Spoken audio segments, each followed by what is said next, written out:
Hey, I'm Decathlon Gamer. Welcome back to PCM22 Career. This is episode 57, and we are preparing for the new season. We've got some work to do yet before we get there. We're just wrapping up the old season.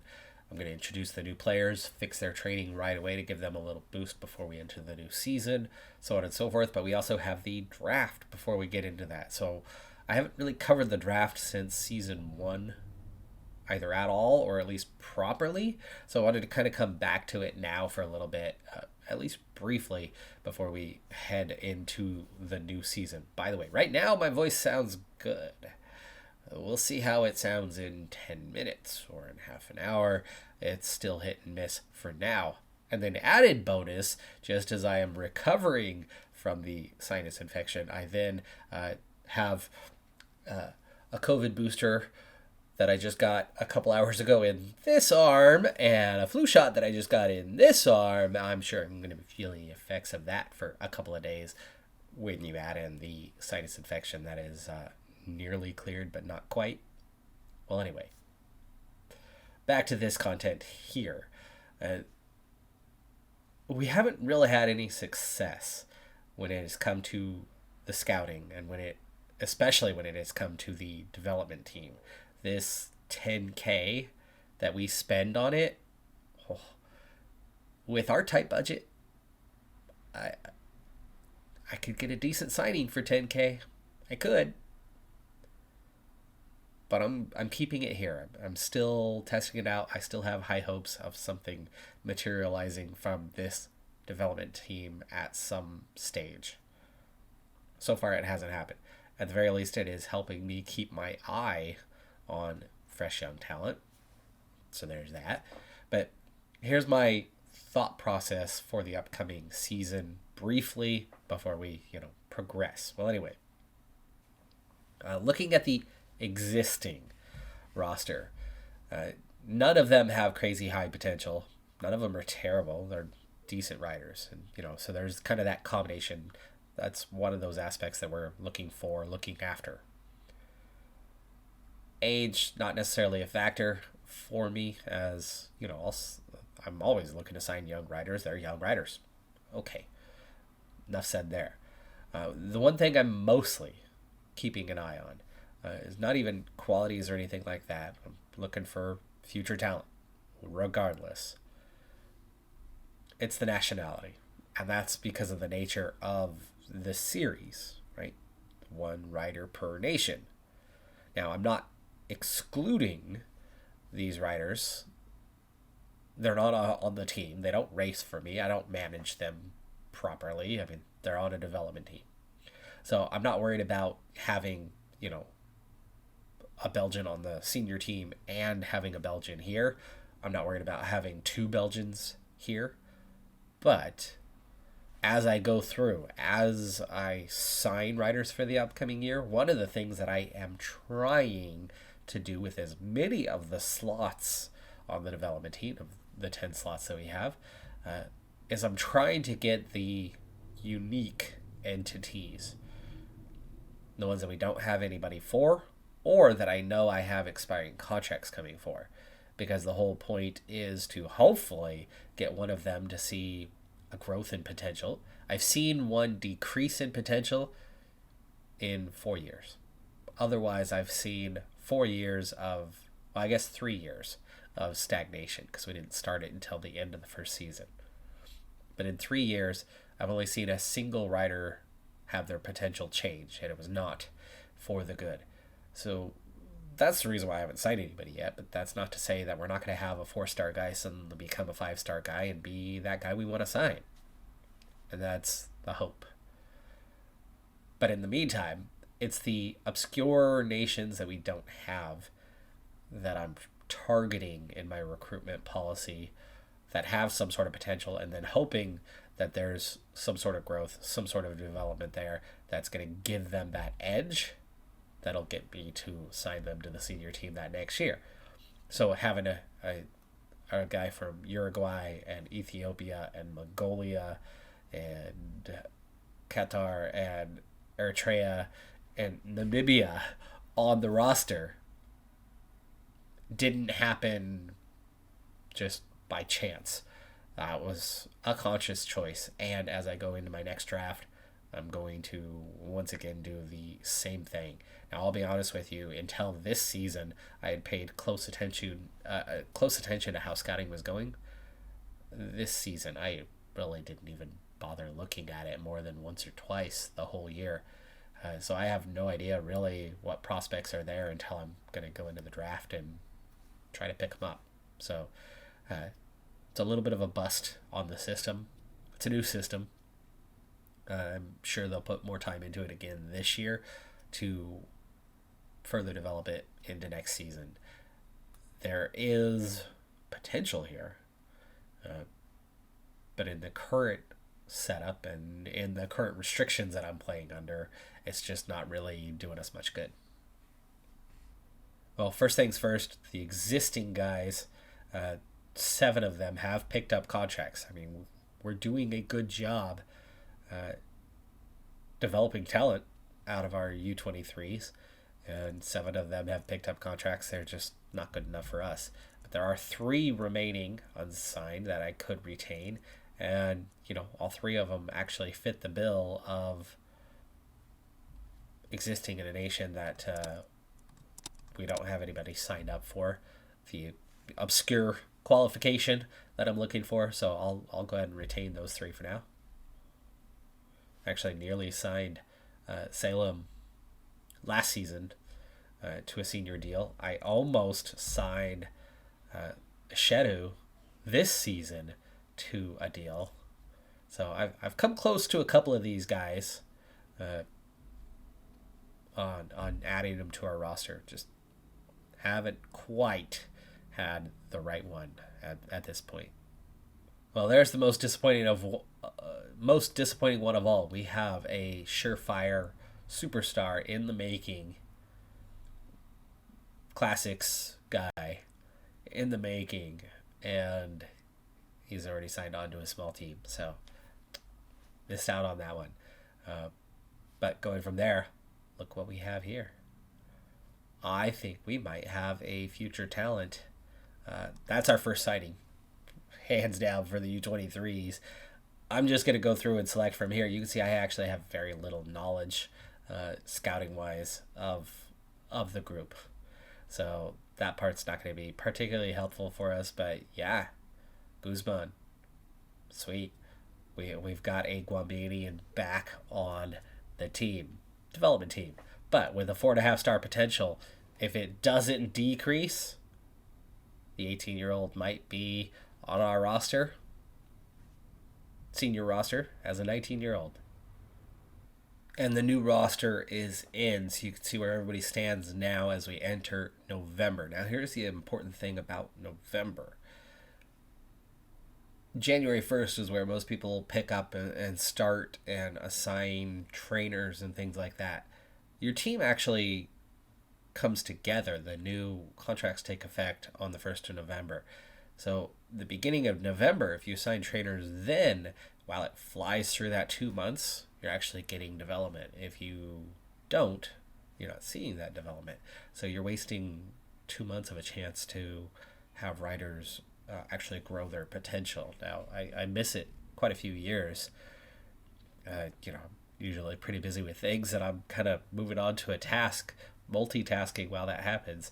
Anyway, we are slightly less on the depth that we had at the end of the roster last year, but the overall depth to the bottom of the roster has gotten much deeper, as in we have a lot more 4.5-star or better talent. We're -1 on 5-star or better, and that's because we're minus our 1 5.5-star guy. Otherwise, it's like for like. So the Bogley part, fine. I had to let that one go. If you remember, he wanted 90K, I think was what it was. We definitely didn't have that to spend. So we're going to have some money again in the coming year. And we are in a circumstance where you look at our 2026 guys that even though it's only 6 expiring contracts, it's 6 good riders. It is 6 very good riders. But based on age alone, we're probably only going to even be interested in re-signing 2 of them. and then we're going to need to replace the other 4. But there is going to be some quality dropping off at the end of this season, but not that many, only 3 with a 2027 expiry date. That's going to make that an easier job, and Chergai is one of those. So it's just Martinez and Bausch that we'll be trying to hang on to that year.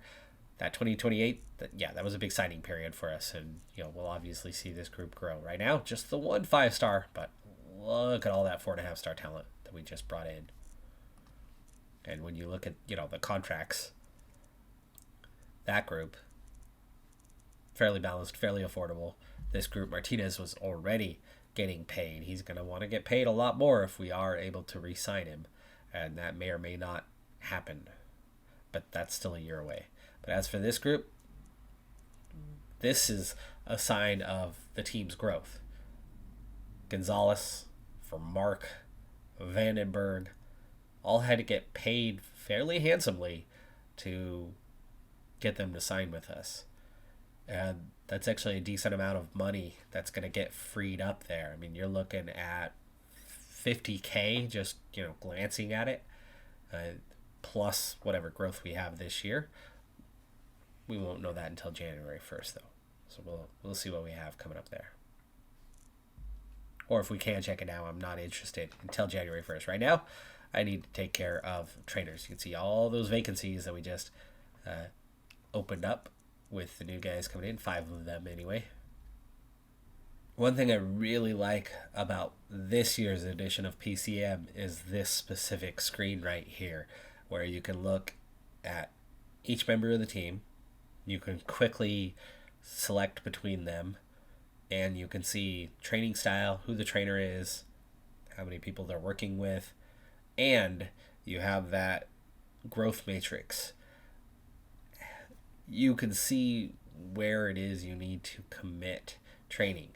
For the case of Martinez, right? He's got plenty of growth potential still as a puncher. He's got a little bit left, but his recent progress has really closed that gap. So you can see Mountain, it's pretty much done.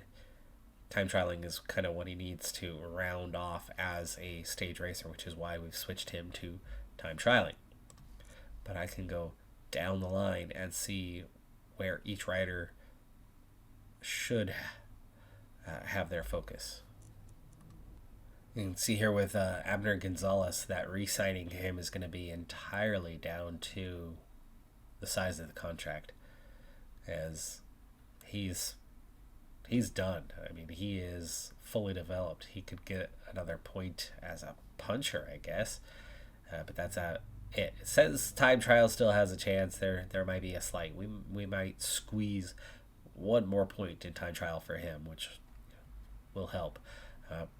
Good all-rounder, good to have, but as a 5-star guy, if he's looking for anything over 30,000, it's going to be too much, and I have a feeling he's going to be asking for more than that. So this could be Gonzalez's last season with the team. By the 1st of January, we've had 2 level ups, both with new guys that have signed for the team.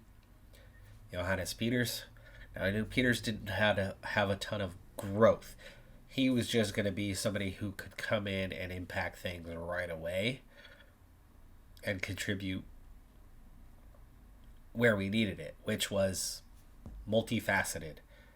He has an 80 hills rating now, an 80 sprint rating now, 80 acceleration, 80 resistance, good enough flat and stamina, good enough mountain, and pretty decent recovery and downhill, which means this is somebody who can contest a green jersey in a Grand Tour. Absolutely could contest a green jersey and could win a heck of a lot of sprints. And he's got 1 career victory. That's about to change. And we've got a 3-year deal for the 21-year-old for $24K. I mean, that's not cheap, but 5.5-star guy.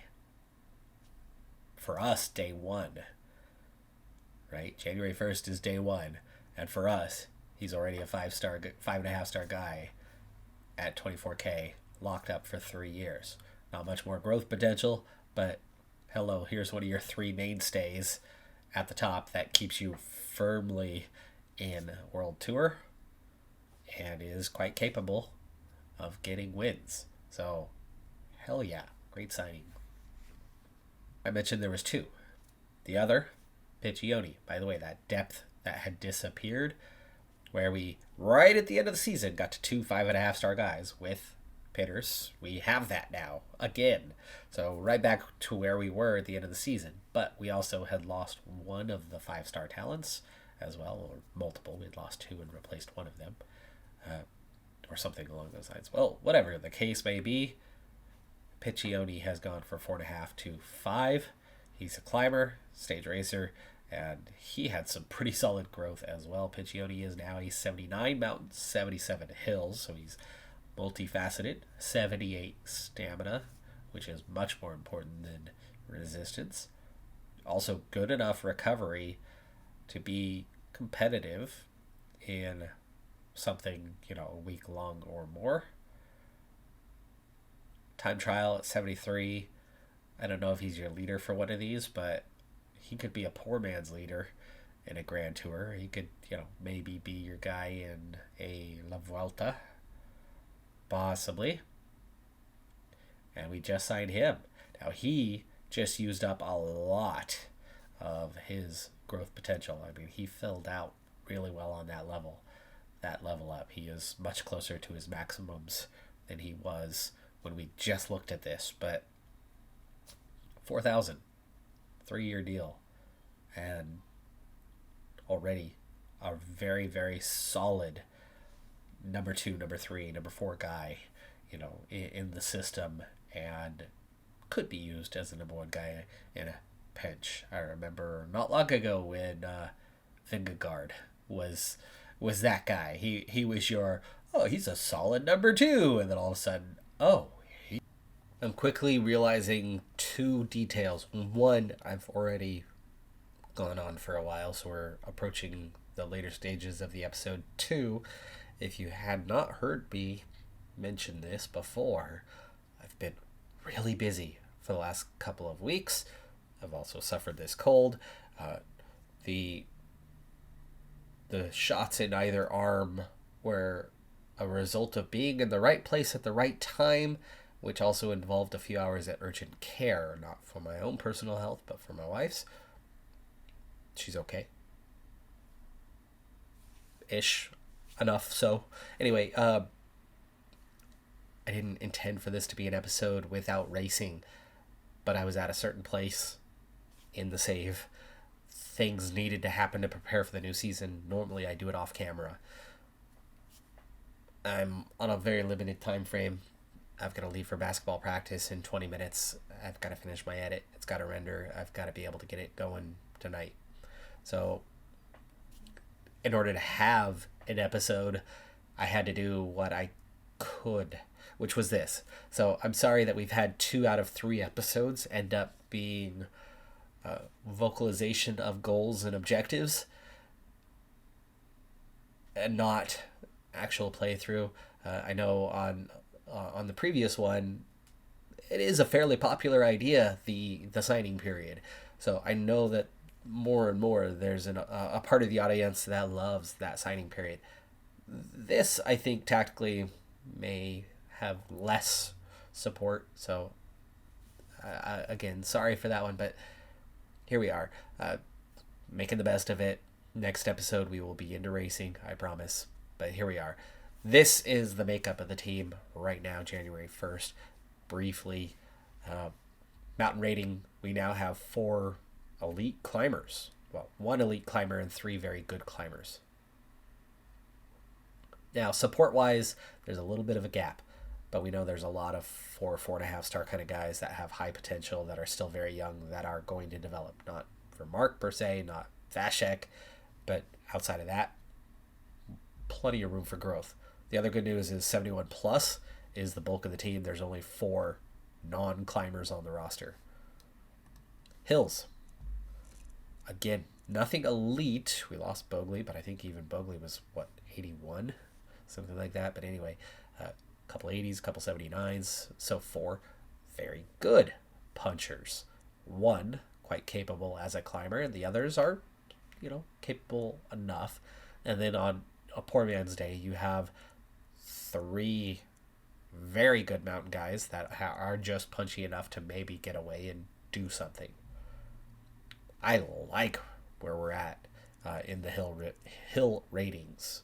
I like where we're at punchers. I think right now we are extremely capable. I mean, we pulled off that 1, 2, 3, 4 finish not that long ago. I think we can see some strong results, especially when you get down to the bottom of the list and see that there's literally only one guy who does not have a decent turn of pace as a puncher, which means train. If I'm running a full team train and we hit a hill, we can put the foot down, and literally Bausch is the only guy that would not keep his foot on the gas and keep up and not see that red bar drain in an instant. We can gain separation on hills late in, sprint stages or whenever, wherever it seems like a worthy move. Time trial. Still a weakness, but it is getting better. I mean, we had nothing above about a 73, even I think last season. So this is all new growth, new development, and two of these guys we just signed, so that makes a certain amount of sense. Krantz, I was calling him Kranj again earlier in the episode. Krantz is approaching that maximum, but this is why we got so excited right at the end of the year, going, hey, we've got a GC guy for next year, not for 3 tours, but for 1 tour. Definitely, we want to go for it, give him leadership role, and that's partially because this has gotten up to a tolerable level, and as a whole, we're not as bad as we were, but it's still definitely a weakness. Classics is something I have focused on over the last season, now into this one, of trying to get a little more depth, get a little more quality, so we can compete in the classics. And we're still not strong. I mean, 76 is our highest rating, and that's just okay. We're not going to win Paris-Roubaix. Ronde van Vlaanderen is a race we can do very well in based on our mountain and hills combinations, but not with these cobble ratings. So it's still a struggle to find this one. And I think the biggest reason is most of the best cobble ratings come out of 2 nations. And we can only sign 1 rider from each of those. And to this point, we have been unable to get the best. Right? Thibaut Nice was a big target for us. Couldn't end up affording him. So that's still a future goal, future objective, but we do continue to get better and better and better over time with that cobble rating. I mean, we now can put together a full team of 70 plus guys that are tolerable, that are acceptable, that can hang in there for a while, and especially if you can throw in some good race day conditions, boost and support, and if these two have good race day condition and they're well supported, we can just about pull things off. Just not for the 2 mega monuments, but we're getting closer to be competitive otherwise.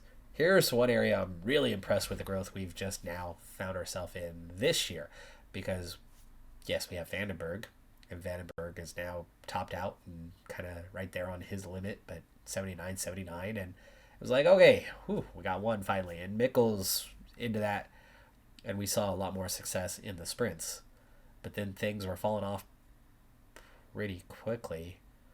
Well, now we've added Bach, replacing one of the outgoings, but we had just a few sprinters last year. That was it. We have some guys with some acceleration that can give some lead out support, but in the train, it was really like if their condition was down, we didn't perform. Well, now we have more quality. We have 5 sprinters. We have 2 very good sprinters, borderline elite, especially with Peters hitting that 80-80. The man is capable. And The problem that Vandenberg had was that low stamina, and so he couldn't handle a negative race day condition. Low stamina, low resistance would just tank him each and every time. He had even a -2. That was it. He was done. He was going to have a bad day. He was going to have an off day. Peters has a much better cushion. Flat rating leaves a little bit to be desired, but he's a better climber. He's punchy and very capable as a sprinter. Oh my goodness. I told you a few minutes ago in terms of recording. I told you for a while ago for me, but I want to reiterate this point. Peters is going to win some races, folks. Downhill, everyone between a 70 and 79. Capable but not dominant. Stamina, very important this year with the restructured format for green bar, yellow bar, red bar. Stamina is the most important one now out of what these guys do. Resistance, much less so, except for a sprinter. Sprinter, you want to have a little bit of resistance, but outside of that one roll, stamina by far outweighs the rest. Two guys down a little bit, and we were just talking about how one of those is down a little bit. And look, that's our two guys. Our two key guys from a year ago are the lowest. Once again, reiterating how that is a little bit of a struggle. If they're off just a little bit, it's not going to be as much of a worry. We could win sprints when the race day condition was neutral or better. If either of those guys were down, it's like, it's not happening today, folks. It's going to happen more frequently this year. And that's the whole point that I'm trying to make here. Time trialing is still a soft point, still a soft area for us. Classics, still just adequate. But outside of that, climbing is now a strength. We've just now come into that. It was okay before. Now it's a strength. Punch, okay, it's not elite, only an 80, but we have so much depth that it's a strength. Time trialing okay, classics okay, sprint is now a strength. So we're gonna win a lot more races this year. That's my goal. That's my intent. We're gonna put our foot down and get after a lot more. We'll see what we can do with this one. But like I said, I gotta walk out the door in a few more minutes, so that's gonna have to do it. I'm editing it soon. I still have some work to do, but I will do it off camera to prepare for the season, to set us up to get into that calendar. We're on the world tour, so we know what races we're facing. One notable thing is we have Giant for our Giants. Is it Giant or Giants? I should know this. It is Giant for our frames this year. And so we have better quality equipment. I still don't know to this day how impactful equipment is or not.